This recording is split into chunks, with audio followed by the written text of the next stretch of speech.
जय श्री श्याम भक्तजनों। सभी भक्तजनों पर भगवान बृहस्पति देव की कृपा बनी रहे। इस वीडियो में हम बृहस्पतिवार के व्रत कथा के बारे में बताने जा रहे हैं। बृहस्पतिवार की पूजा विधि। बृहस्पतिवार को जो भी स्त्री पुरुष व्रत करें उनको चाहिए कि वे दिन में एक ही समय भोजन करें, क्योंकि बृहस्पतिश्वर भगवान का इस दिन पूजन होता है। भोजन पीले चने की दाल आदि का करें, परंतु नमक नहीं खाए और पीले वस्त्र ही पहने। पीले ही फलों का प्रयोग कर पीले चंदन से पूजन करें। पूजन के बाद प्रेम पूर्वक गुरु महाराज की कथा सुननी चाहिए। इस व्रत को करने से मन की इच्छाएं पूरी होती है और बृहस्पति महाराज प्रसन्न होते हैं तथा धन, पुत्र, विद्या तथा मनवांछित फलों की प्राप्ति होती है। परिवार को सुख शांति मिलती है। इसलिए यह व्रत सब स्त्री व पुरुषों के लिए है। इस व्रत में केले का पूजन करना चाहिए। कथा और पूजन के समय तन, मन, क्रम, वचन से शुद्ध होकर जो इच्छा हो बृहस्पति देव से प्रार्थना करनी चाहिए। उनकी इच्छाओं को बृहस्पति देव अवश्य पूर्ण करते हैं, ऐसा मन में दृढ़ विश्वास रखना चाहिए। अब हम आपको इस वीडियो में बृहस्पतिवार की व्रत कथा सुनाने जा रहे हैं। बोलो विष्णु भगवान की जय। भारतवर्ष में एक राजा राज्य करता था। वह बड़ा प्रतापी और दानी था। वह नित्य गरीबों और ब्राह्मणों की सहायता करता था। यह बात उसकी रानी को कतई अच्छी नहीं लगती थी। वह ना तो गरीबों को दान देती, ना ही भगवान का पूजन करती थी और राजा को भी दान देने से मना किया करती थी। एक दिन राजा शिकार खेलने वन में गए तो रानी महल में अकेली थी। उसी समय बृहस्पति देव साधु के वेश में राजा के महल में भिक्षा के लिए आए और भिक्षा मांगी। रानी ने भिक्षा देने से इनकार किया और कहा, हे महाराज, मैं तो दान पुण्य से तंग आ गई हूँ। मेरा पति सारा धन लुटाता रहता है। मेरी इच्छा है कि हमारा धन नष्ट हो जाए, फिर न रहेगा बांस और न बजेगी बांसुरी। साधु ने कहा, देवी, तुम तो बड़ी अजीब हो। धन संतान तो सभी चाहते हैं, पुत्र और लक्ष्मी तो पापी के घर भी होनी चाहिए। यदि तुम्हारे पास अधिक धन है तो भूखों को भोजन दो, प्यासों के लिए प्याव बनवाओ, मुसाफिरों के लिए धर्मशाला खुलवाओ। जो निर्धन अपनी कुंवारी कन्याओं को विवाह नहीं करा सकते उनका विवाह करा दो। ऐसे और कई काम है जिसके करने से तुम्हारा लोक में यश फैलेगा। परंतु रानी पर उपदेश का कोई प्रभाव न पड़ा। वह बोली, महाराज, आप मुझे कुछ न समझाइए। मैं ऐसा धन नहीं चाहती जो हर जगह बांटती फिरूं। साधु ने उत्तर दिया, यदि तुम्हारी इच्छा है तो तथास्तु। तुम ऐसा करना कि बृहस्पतिवार को घर लीपकर पीली मिट्टी से अपना सिर धोकर स्नान करना, भट्टी चढ़ाकर कपड़े धोना। ऐसा करने से आपका सारा धन नष्ट हो जाएगा। इतना कहकर वह साधु महाराज वहां से आलोप हो गए। जैसे वह साधु कह गया था, रानी ने ठीक वैसा ही किया। 6 बृहस्पतिवार बीते ही थे कि उनका समस्त धन नष्ट हो गया और भोजन के लिए दोनों तरसने लगे, सांसारिक भोगों से दुखी रहने लगे। तब वह राजा रानी से कहने लगा कि तुम यहाँ पर रहो, मैं दूसरे देश में जाता हूँ, क्योंकि यहाँ पर मुझे सभी मनुष्य जानते हैं, इसलिए कोई कार्य भी नहीं कर सकता। देश चोरी परदेश भी बराबर है। ऐसा कहकर राजा प्रदेश चला गया। वहां जंगल को जाकर लकड़ी काटता उसे शहर में बेचा। इस तरह वह जीवन व्यतीत करने लगा। एक दिन दुखी होकर जंगल के पेड़ के नीचे निश्चित रूप से आसन जमाकर बैठ गया। वह अपनी दशा को याद करके व्याकुल होने लगा। बृहस्पति देव वार का दिन था। एकाएक उसने देखा कि निर्जन वन में एक साधु प्रकट हुआ। वह साधु वेश में स्वयं बृहस्पति देवता थे। लकड़हारे के सामने आकर बोले, हे लकड़हारे, तो संसार जगल में तू चिंता मगन क्यों बैठा है? लकड़हारे ने दोनों हाथ जोड़कर प्रणाम किया और उत्तर दिया, महात्मा जी, आप सब कुछ जानते हैं, मैं क्या कहूँ? वह कहकर रोने लगा और साधु को आत्मकथा सुनाई। महात्मा जी ने कहा, तुम्हारी स्त्री ने बृहस्पति देव की वीर भगवान का निरादर किया है, जिसके कारण रुष्ट होकर तुम्हारी ये दशा कर दी गई है। अब तुम चिंता को दूर करके मेरे कहने पर चलो, तुम्हारे सब कष्ट दूर हो जाएंगे और भगवान पहले से भी अधिक संपत्ति देंगे। तुम बृहस्पति देव की दिन पाठ किया करो। 5 रुपए के चने मुनक्का मंगवा कर उसका प्रसाद बनाओ और शुद्ध जल के लोटे में अमृत मिलाकर तैयार करो। कथा के पश्चात अपने सारे परिवार और सुनने वाले प्रेमियों में अमृत व प्रसाद बांटकर आप भी ग्रहण करो। ऐसा करने से भगवान तुम्हारी सब मनोकामना पूरी करेंगे। साधु के ऐसे वचन सुनकर लकड़हारा बोला, हे प्रभु, मुझे लकड़ी बेचकर इतना पैसा नहीं मिलता जिससे भोजन के उपरांत कुछ बचा सको। मैंने रात्रि में अपनी स्त्री को व्याकुल देखा है। मेरे पास कुछ भी नहीं जिससे उसकी खबर मंगा सको। साधु ने कहा, हे लकड़हारे, तुम किसी बात की चिंता मत करो। बृहस्पतिवार के दिन तुम रोजाने की तरह लकड़ियां लेकर शहर को जाओ। तुमको रोज से 2 गुना धन प्राप्त होगा, जिससे तुम भली भांति भोजन कर लोगे तथा बृहस्पति देव की पूजा का सामान भी आ जाएगा। इतना कहकर साधु अर्धध्यान हो गया। धीरे धीरे समय व्यतीत होने लगा। फिर वही बृहस्पतिवार का दिन आया। लकड़हारा जंगल से लकड़ी काटकर किसी शहर में बेचने गया। उसे उस दिन और दिन से अधिक पैसा मिला। राजा ने चना गुड़ आदि लाकर गुरुवार का व्रत किया। उस दिन से उसके सभी कलेश दूर होते गए, परंतु जब गुरुवार का दिन आया तो बृहस्पतिवार का व्रत करना भूल गया। इस कारण बृहस्पति भगवान नाराज हो गए। उस दिन से उस नगर के राजा ने विशाल योग का आयोजन किया था। शहर में यह घोषणा करा दी गई कि कोई भी मनुष्य अपने घर में ना भोजन बनावे न ही आग जलावे। समस्त जनता मेरे यहाँ भोजन करने आएगी।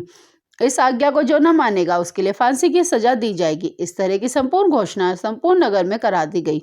राजा की आज्ञा अनुसार शहर के सभी लोग भोजन करने गए, लेकिन लकड़हारा कुछ देर से पहुंचा, इसलिए राजा उसको अपने साथ घर पे ले आए और ले जाकर भोजन करा रहे थे तो रानी की दृष्टि उस खोटी पर पड़ी जिस पर उसका हार लटका हुआ था। वहां पर उसे वो दिखाई नहीं दिया। रानी ने निश्चय किया कि मेरा हार इस मनुष्य ने चुरा लिया है। उसी समय पुलिस को बुलाकर उसको जेल खाने में डलवा दिया। जब लकड़हारा जेल खाने में पड़ गया तो बहुत दुखी होकर विचार करने लगा, न जाने कौन से पूर्व जन्म के कर्म से मुझे दुख प्राप्त हुआ है। उसी समय वो साधु को याद करने लगा जो जंगल में मिला था। उसी समय तत्काल बृहस्पति देव साधु के रूप में फिर प्रकट हुए और उसकी दशा को देखकर कहने लगे, हे मूर्ख, तूने बृहस्पति देव की कथा नहीं करी, इस कारण तुझे दुख प्राप्त हुआ है। अब चिंता मत कर, बृहस्पति देव के दिन जेल खाने के दरवाजे पर 4 पैसे पड़े मिलेंगे। तू उनसे बृहस्पति देव की पूजा करना, तेरे सभी कष्ट दूर हो जाएंगे।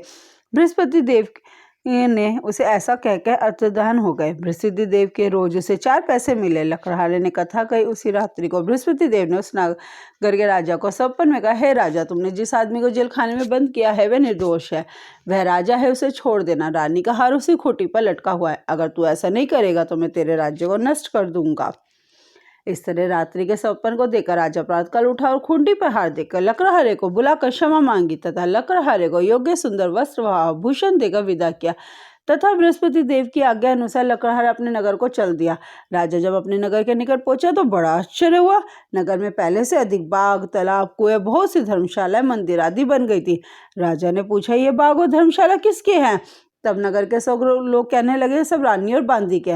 राजा को आश्चर्य हुआ और गुस्सा भी आया। जब रानी ने खबर सुनी कि राजा आ रहे हैं तो उसने बांदी से कहा, हे दासी, देख राजा हमको कितनी बुरी हालत में छोड़ गए थे, हमारी ऐसी हालत देख के लौट न जाए, इसलिए तो दरवाजे पे खड़ी हो जा। आज्ञा अनुसार दासी दरवाजे पे खड़ी हो गई और राजा आए तो उन्हें अपने साथ लिवा लाई। तब उन्होंने कहा कि हमें ये सब धन बृहस्पति देव के व्रत के प्रभाव से प्राप्त हुआ है। राजा ने निश्चय किया कि 7 रोज बाद तो सभी बृहस्पति देव का पूजन करते हैं, परंतु मैं रोजाना दिन में 3 बार कहानी कहा करूंगा, रोज व्रत किया करूंगा। अब हर समय राजा के दुपट्टे में चने की दाल बंधी रहती थी तथा दिन में कहानी करता था। एक रोज राजा ने विचार किया कि चलो अपनी बहन के यहाँ हो आवे। इस तरह निश्चय कर राजा घोड़े पर सवार होकर अपनी बहन के यहाँ पर जाने लगा। मार्ग में उसने देखा कि कुछ आदमी एक मुर्दे को लिए जा रहे हैं। उन्हें रोककर वो राजा कहने लगा, अरे भाइयों, मेरी बृहस्पति देव की कहानी सुन लो। वे बोले, हमारा तो आदमी मर गया, इसको अपनी कथा की पड़ी है। परंतु कुछ आदमी बोले, अच्छा कहो, हम तुम्हारी कथा भी सुनेंगे। राजा ने दाल निकाली और जब कथा आधी हुई तो मुर्दा हिलने लगा। जब कथा समाप्त हुई तो राम राम करके मनुष्य उठकर खड़ा हो गया। आगे मार्ग में उसे एक किसान खेत में हल चलाता मिला। राजा ने उससे देखा और उससे बोला, अरे भैया, मेरी बृहस्पति देव की कथा सुन लो। किसान बोला, जब तक मैं तेरी कथा सुनूंगा, जब तक 4 हरैया और जोत लूंगा, जब अपनी कथा किसी और को सुनाना। इस तरह राजा आगे चलने लगा। राजा के हटते ही बैल पछाड़ खाकर गिर गए और उसके पेट में बड़ी जोर का दर्द होने लगा। उस समय उसकी माँ रोटी लेकर आई। उसने जब ये देखा तो अपने पुत्र से सब हाल पूछा और बेटे ने सभी हाल कह दिया। तो बुढ़िया दौड़ी दौड़ी उस घुड़सवार के पास गई और उससे बोली, मैं तेरी कथा सुनूंगी, तो अपनी कथा मेरे खेत पर चलकर ही कहना। राजा ने बुढ़िया के खेत पर कथा कही, जिसके सुनते ही उठकर बैल खड़े हो गए। किसान के पेट का दर्द बंद हो गया। राजा अपनी बहन के घर पहुंचा। बहन ने भाई की खूब मेहमानी की। दूसरे रोज प्रातःकाल राजा जगा तो देखने लगा यहाँ पर सब लोग भोजन कर रहे हैं। राजा ने अपनी बहन से कहा, ऐसा कोई मनुष्य है जिसने भोजन नहीं किया? मेरी बृहस्पति देव की कथा सुन ले। बहन ने कहा, भैया ये दोष ऐसा ही है, पहले लोग यहाँ पर भोजन करते हैं, बाद में अन्य काम करते हैं। अगर कोई पड़ोस में हो तो दिखाता हूँ। वह ऐसा कहकर चलने लगी। देखने लगी तो परंतु उसे कोई भी ऐसा व्यक्ति नहीं मिला जिसने भोजन न किया हो।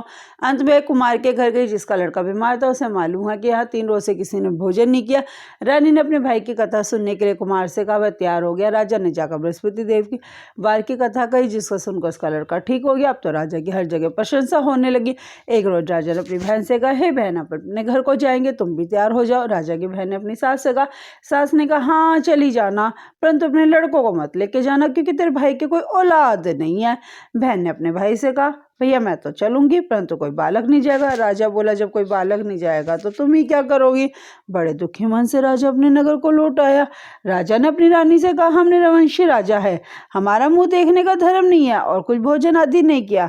रानी बोली, हे प्रभु, बृहस्पति देव ने हमें सब कुछ दिया है, हमें औलाद अवश्य देंगे।